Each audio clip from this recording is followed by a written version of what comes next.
안녕하세요. 책 읽는 머글의 두 번째 영상은 유발 하라리의 사피엔스입니다. 사피엔스 자체는 사실 역사책이라고 봐도 되겠는데요. 저자는 역사학자로서 진화론 및 인류 사회에 대한 최신 연구 성과를 성실히 수집해서 정리하는 작업을 했고, 호모사피엔스가 처음 출현하는 과정부터 인류사의 흐름을 거시적으로 다룹니다. 네안데르탈인이나 호모 에렉투스라든지 인류의 다른 종에 비해 어떻게 생존 경쟁에서 이기게 되었는지에 관한 스토리죠. 호모사피엔스의 출현은 지구의 다른 동물들에게 재앙이었는데, 특유의 협업 능력 등으로 네안데르탈인을 비롯한 수많은 동물들이 어떻게 멸종되어 갔는지를 냉정하게 보여줍니다. 이 책을 읽다 보면 지금 우리가 당연하게 여기는 것들이 그렇지 않을 수도 있다는 점을 상기하게 되는데요. 사실 현대의 사회는 지구 역사 전체를 보면 너무도 지극히 한 점에 불과할 뿐 아니라, 인류 역사를 보더라도 우리가 지금 그냥 당연히 하고 있는 일상적인 생활들은 알고 보면 몇백 년 안 된 일이라는 것을 실감할 수 있습니다. 긴 시각에서 보면 사실은 지극히 별로 그럴듯하지 않은 비개연적인 방식으로 우리가 살고 있다는 것을 이 책을 보다 보면 느끼게 됩니다. 그렇게 생각한다면 현 인류인 호모사피엔스보다 뛰어난 혹은 개량된 어떤 것이 출현한다면 어쩌면 호모사피엔스의 종말이 올 수도 있겠다는 상상도 할 수 있겠죠. 현재의 당연한 관념이 사실은 당연한 게 아니므로 지금의 생각이나 상식으로 판단할 수 없는 전혀 다른 방식으로 자연의 질서에 변화가 올 수도 있겠습니다. 이처럼 서늘하게 인류사를 돌아볼 수 있는 것은 이 책이 상당히 설득력 있게 읽히기 때문이겠죠. 유발 하라리는 7만 년 전 호모사피엔스에게 인지혁명이 나타났고, 이후 농업혁명과 인류의 통합을 거쳐 이제 과학혁명의 중심에 있다고 설명하는데요. 여기서 과학혁명은 1500년대부터 시작되는 500년 정도밖에 안 된 것들을 얘기하는 것이고, 사부의 마지막 장의 제목은 호모사피엔스의 종말입니다. 우리는 주로 사부 과학혁명을 중심으로 흥미로운 점들을 생각해 보겠습니다. 과학혁명과 관련하여 유발 하라리는 호모사피엔스가 스스로의 한계를 초월하는 중이고, 자연선택의 법칙을 깨기 시작하면서 그것을 지적설계의 법칙으로 대체하고 있다고 진단합니다. 그리고 이러한 인류사의 흐름이 오늘날까지 이어오면서 인간이 지구상에 어떤 변화들을 일으켰는지를 하나하나 짚어줍니다. 한편 자연선택은 다윈이 썼던 진화론의 용어인데요. 사실 인류는 자연선택의 원리에 따르면 초기 호모사피엔스에서 더 진화한 바가 없죠. 아무리 4차 산업혁명이 왔다고 해도 태어나는 아이는 몇만 년 전 인류의 아이가 태어나는 것과 같은 수준으로 태어납니다. 태어날 때 이미 수학이나 언어 능력 따위를 지니고 있는 것도 아니고, 태어나자마자 바로 스마트폰을 사용하는 것도 아니고 여전히 원시인의 아이와 똑같은 상태로 태어나는 거죠.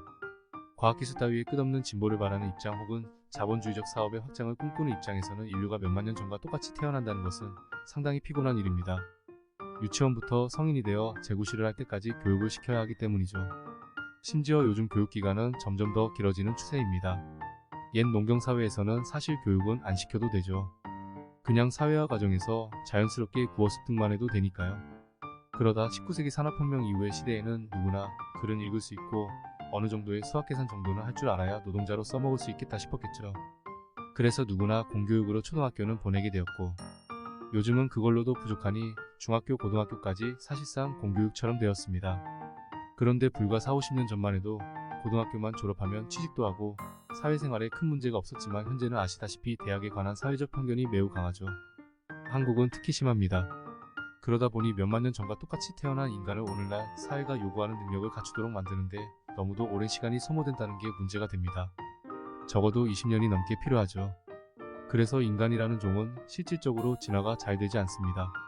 진화가 빨리 되려면 그만큼 번식이 빠르게 일어나야 하는데요. 예컨대 곤충들은 1년에도 몇 대를 거듭합니다. 잘 알려진 대로 원래 진화가 되려면 빠른 속도로 번식이 되면서도 그 중에 돌연변이들이 발생하고, 돌연변이들이 살아남는 반면 나머지 기존의 개체는 멸종되어야 하죠. 돌연변이들끼리 교배를 하면서 다시 확산되다가 다시 돌연변이가 나타나고 다른 종으로 바뀌는 과정이 반복되어야 합니다. 그런데 인간은 대가 바뀌려면 최소 20년이 필요하고, 요즘은 갈수록 더 늦어지면서 30년이 넘게 걸립니다. 게다가 인간은 정상인이라는 기준이 강력해서 어떻게 보면 돌연변이가 생식을 할 기회를 갖기도 어렵습니다. 즉 시간이 많이 걸릴 뿐 아니라 소위 우월한 모델을 중심으로 재생산이 이루어지는 경우가 많지요. 또한 고립된 지역이 진화에는 적합한데요. 다윈이 갈라파고스 섬에서 관찰한 것처럼 돌연변이가 일어난 종들끼리만 교배가 일어나는 환경이 있어야 합니다. 하지만 인간은 이제 국제결혼까지 일반화되는 추세죠. 인류의 키는 오히려 점점 비슷해지고 있습니다. 품종이 획일화되고 있는 것이죠. 현재 인간은 식용을 위해 소도 획일화시키고 돼지도 획일화시켰는데요. 어떻게 보면 인간도 비슷해지고 있는 겁니다. 이렇게 되면 별종이 나오기 힘들어지겠죠. 자연선택의 관점에서 생물학적 인간은 도무지 바뀔 가능성이 희박합니다. 설령 가능성이 있더라도 몇만 년은 지나야 확인이 되겠죠. 바로 여기서 지적 설계가 촉발됩니다. 자연 선택으로 진화가 안 된다면 애초에 유전자 단계부터 개입을 하여 우수한 종을 위해 설계한다는 거죠. 그게 아니더라도 태어난 후에 인위적인 개조 등을 통해 시도할 수도 있습니다. 유발 하라리는 지적 설계가 현실화되기 시작한 예시로 흰 토끼를 개조하여 녹색 형광 토끼를 만들어내는 유전자 조작 실험을 들고 있는데요. 이런 식으로 각종 유전적 변형을 가한 동물의 사례는 실제로 굉장히 많습니다. 4부 마지막 부분은 인간이 지적 설계를 이제 자신에게 적용하려 한다고 말해줍니다. 이 책에서는 지적 설계를 크게 세 가지로 분류하는데요. 첫 번째는 녹색 형광 토끼와 같이 우월한 유전자를 조립해서 아기를 생산하는 생명공학적 방식입니다. 여기서 우월하다는 기준은 지금 사회에서 쓸모가 있는 그런 우월함이겠지요. 그런데 아무리 생물학적으로 디자인한다고 해도 기계가 갖는 강점을 다 가질 수 있을까요? 아무리 빠른 새도 비행기보다 빠를 수는 없겠지요. 혹은 어떤 강력한 파워라든지 빠르게 계산하는 능력도 마찬가지죠. 이런 것들은 아예 기계적으로 몸에 이식하는 방향으로 갈 수도 있습니다. 이것이 두 번째 지적 설계인 사이보그 공학입니다. 유기물과 무기물을 하나로 결합하는 방식이죠. 세 번째는 비유기물 공학인데요.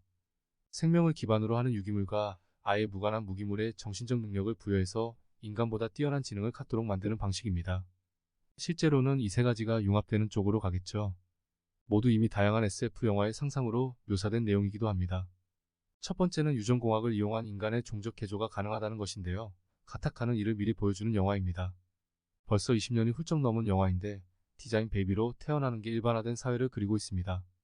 유전적으로 개조된 사람들은 기본적으로 건강해서 시력도 좋고 수명도 길게 디자인되어 태어나지만 자연적으로 태어난 사람도 동시에 존재합니다. 주인공의 부모는 처음에 사랑하는 아이를 우리 몸으로 낳자는 생각으로 자연적으로 임신이 되었지만 주인공은 눈도 나쁘고 심장도 안 좋은 건강하지 않은 몸을 갖게 됩니다. 그래서 앞으로 이런 신체를 가지고는 사회적으로 성공하지 못하겠다고 부모가 후회를 하면서 동생은 유전적으로 디자인된 아이로 낳게 되지요. 동생은 개조된 인간으로 아주 뛰어난 신체 능력을 가지고 앞서 나갑니다. 형은 보통 사람이지만 자신도 성공하고 싶기에 우주비행사가 되고 싶어 하지요. 그런데 우주비행사는 뛰어난 사람만 될 수 있기에 모든 우주비행사들은 디자인 베이비로 태어난 사람들이었습니다. 형은 우주비행사를 위한 유전자 검사에서 애초에 탈락했지만 자신의 꿈을 위해 유전적으로 개조된 사람의 호적과 신분을 매수합니다. 그는 디자인된 인간이었지만 사고로 불구가 되었지요. 주인공은 몇 번의 위기를 넘기고 그 신분을 이용해 우주비행사 과정을 통과하게 됩니다. 이미 기술적으로 어떤 질병이 예상되는지는 태아 상태나 출산 직후 유전자 분석을 시도할 수 있다고 합니다. 그래서 영화 내용이 왠지 먼 미래는 아닐 거라고 생각됩니다. 한편 생명공학을 통한 지적 설계의 다른 하나는 태어난 뒤에 이식수술 등 생물학적으로 개입하는 건데요. 인체 중에서도 생명의 핵심은 뇌와 심장이라고 합니다. 다른 부분들은 이미 장기 이식이 이루어지고 있는데 그 난이도가 뇌와 심장에 비해서는 좀 더 낮겠지요. 현재로서는 뇌를 건드리는 것은 너무나 어려운 일이고 심장을 갈아 끼우는 것은 아주 활발하게 연구되고 있습니다. 하지만 그럼에도 불구하고 심장 이식은 상당히 한계가 많습니다. 일단 딱 맞는 타입의 심장을 만나기가 매우 쉽지 않을 뿐더러 면역력을 어떻게 처리하는지가 문제지요. 아시다시피 면역은 거부 반응이라고 할 수 있는데 원래 장기 이식 수술을 하려면 그 전제가 그 사람의 면역력을 엄청나게 떨어뜨리는 일이죠. 왜냐하면 우리 몸은 외부에서 무언가 들어왔을 때 자기 몸이 아닌 것을 느끼고 강하게 거부하는데요. 이 거부 능력을 떨어뜨려야만 이식이 가능해집니다. 이식에 성공하더라도 면역력이 극도로 낮아져 있기 때문에 바깥 활동에 많은 제약이 생깁니다. 한번 떨어뜨린 면역력은 쉽게 회복되지 않고 감염되기 쉬워서 치명적일 수 있으니까요. 심장 이식과 관련하여 최근 가장 주목받는 것은 미니돼지입니다. 심장 크기가 사람의 94% 정도이고 해부학적 구조도 흡사해서 안성맞춤이라고 하네요. 그동안 인간과 가장 가까운 실험 동물인 원숭이에 대한 심장 이식을 계속해 왔지만 매번 실패를 계속해 왔습니다. 하지만 사람에게 시도하기는 어렵습니다. 일단 하겠다는 사람 자체를 찾기가 쉽지 않겠죠. 어떤 리스크가 있는지에 대해서도 많은 경고가 있습니다. 돼지의 심장을 인간에게 이식한다고 할 때 특히 우려되는 것은 이종간 감염인데요. 심장 이식에 필요한 미니돼지는 실험실 안에서만 자랄 수 있는 묵은 돼지라서 전혀 면역력이 없고 밖으로 나오면 바로 죽습니다. 그런데 실험실인데도 돼지한테 약간의 균이 들어왔을 때 돼지한테는 문제가 없지만 인간한테는 치명적일 수 있는 것이지요. 종마다 바이러스에 다르게 반응한다고 하니까요. 이종간 이식 과정에서 돼지한테 있던 균이 인간한테 오면 인류를 절멸시킬 수도 있는 엄청난 전염병의 시발점이 될 수 있다는 점은 생물학자들이 많이 지적하는 부분입니다. 그러다가 작년 초에 세계 최초로 사람 인체에 대지의심장을 이식하는 수술이 시행되었습니다. 이 남자는 이후에 무려 60일간 생존했는데 비록 실패했다고는 하지만 놀라운 결과이죠. 그런데 사망 원인은 다름 아닌 돼지에서 사람에게 건너온 바이러스 때문인 것으로 밝혀졌습니다. 의료진은 수술 전 검사를 했지만 잠복 상태로 숨어있는 바이러스는 걸러내지 못했던 것으로 추정이 되었고요. 결과적으로 우려가 현실화되었는데요. 코로나의 경우도 박쥐 몸에 있던 바이러스가 다른 숙주 동물을 통해 인간에 퍼지면서 유발되었다고 하지요. 미니돼지의 희생을 딛고 사람의 생명을 구하는 일도 의미가 있겠지만 앞으로 매우 조심해야겠다고 생각됩니다. 영화 아일랜드에서는 아예 동일한 사람을 새로 만들어서 그 복제 인간의 장기를 고객에게 제공합니다. 사람의 원래 신체와 가장 비슷한 장기를 가져올 방법은 그 사람의 줄기세포로 만들어낸 장기를 이식하는 것이겠죠. 상상 속에서만 가능한 이야기인데요. 고객한테는 맞춤 장기를 생산한다고만 하지만 사실은 고객의 유전자로 인공자궁에서 탄생시킨 뒤 특정한 공간에서 성장시킵니다. 지적 설계의 두 번째는 유기물과 무기물을 결합시키는 사이보그 공학입니다. 사이보그 트랜스휴먼이 나오는 영화도 많습니다. 공각기동대는 인물들이 다 사이보그이고 아이로봇에서는 윌 스미스가 팔이 로봇팔로 개조된 모습으로 나왔죠. 이미 일상생활에서도 많이 볼 수 있는데 안경처럼 초보적인 단계부터 임플란트 보청기 인공장기 따위가 대표적이죠. 안경은 몸에 박혀있지는 않지만 요즘은 라식 수술이라든지 안구에 렌즈를 이식하는 수술도 많이 받습니다. 그리고 인공심장, 인공폐 등 공학적으로 개발된 인공장기도 어느 정도 일반화가 되었고요. 교통사고 난 뒤에 무릎이나 발목에 세심을 받기도 하고 인공연골도 활용됩니다. 특히 운동선수들은 부상 때문에 이런 수술을 비일비재하게 많이 받지요. 하지만 생명은 생명 자체로만 대체 가능한 부분이 아직 많기 때문에 앞서 언급한 이종 장기에 대한 도전이 계속되고 있는 것 같습니다. 그런데 아직까지는 이러한 것들이 장애가 있거나 하지 않으면 살기 어려운 단계에서 포통하는 거죠. 호모데우스에서 다루게 될 내용이기도 한데요. 생각해보면 시력이 나쁜 사람들이나 렌즈를 안구에 삽입한다는 발상을 하지 시력이 좋은 사람이 2배로 더 좋게 만들고 싶어서 라식 수술을 하려고 하지는 않죠. 청력에 문제가 없는데 훨씬 더 잘 듣고 싶어서 일부러 보청기를 끼지도 않고 야구가 취미인 사람이 공을 시속 180km로 던지고 싶어서 어깨에 세관절을 넣으려 하지도 않지요. 이건 장애인 올림픽에 출전한 실제 선수인데요. 지금은 여러분한테 아무리 빨리 달릴 수 있게 해준다고 하더라도 다리를 저렇게 하지는 않겠죠. 그런데 나중에 만약 저런 모양이 아니고 멀쩡한 발 모양인데 훨씬 속도가 빨라질 수 있고 그렇게 되면 좋은 조건으로 취직을 할 수 있게 된다면 어떻게 할까요? 혹은 어떤 로봇 장치를 몸에 장착하면 근육을 자극해서 강력한 힘을 갖게 되거나 계산기보다 뛰어난 연산 능력을 얻을 수 있고 이를 통해 경쟁에서 더 유리해진다면 개조할 사람들이 꽤 많겠죠. 이러한 사이보그 시술이 아주 흔한 일이 되고 이로써 다른 사람들은 다 능력이 높아지는 반면 그렇지 않은 사람들은 도태되는 이런 일이 앞으로 일어나지 않는다고 장담할 수 있을까요? 이제 지적 설계의 세 번째를 볼까요? 비유기물 공학입니다. 아예 유기체와 결합되지 않은 무기체의 어떤 정신의 속성이라고 할 수 있는 것을 집어넣는 것인데 한마디로 컴퓨터 프로그램으로 유사인간을 창조하는 겁니다. 이와 관련하여 헐이라는 영화가 있는데요. 실물은 없고 목소리만 있는 연애 파트너 프로그램인데 인간보다 더 다정다감하고 친절한 인공지능에게 주인공은 점점 몰입하게 됩니다. 제법 그럴듯해 보이지 않나요? 만약 진짜 인간의 몸을 하나하나 비슷하게 구현한 연애 파트너를 만든다고 하면 절대 쉽지 않을 것이고 비용도 어마어마하게 들어가겠지요. 하지만 헐에 나오는 것은 프로그램이기 때문에 그냥 스마트폰으로 앱을 다운받기만 하면 아주 간편하고 비용도 절감될 것 같습니다. 개발 비용만 들어가겠죠. 문제는 첫 영상에서도 언급했지만 인공지능이라는 건 사실 지능인 것이지 인간의 의식 또는 내면 세계와는 관련이 없지요. 예컨대 컴퓨터로서는 인간처럼 감정을 느끼거나 변덕을 부릴 필요가 없는 것이고 그저 시키는 대로 결과물만 내면 그만인 물건이니까요.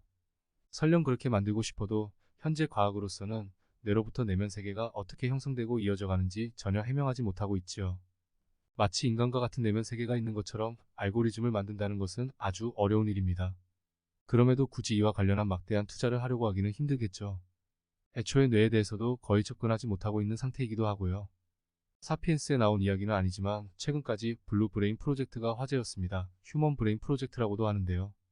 지금은 뇌 내부가 너무 복잡하기 때문에 뇌를 스캔하여 시냅스 데이터를 싹 다 컴퓨터로 옮기는 작업은 불가능하다고 하죠. 컴퓨터 용량도 안 되고 정밀 촬영 기술도 부족하다고 합니다.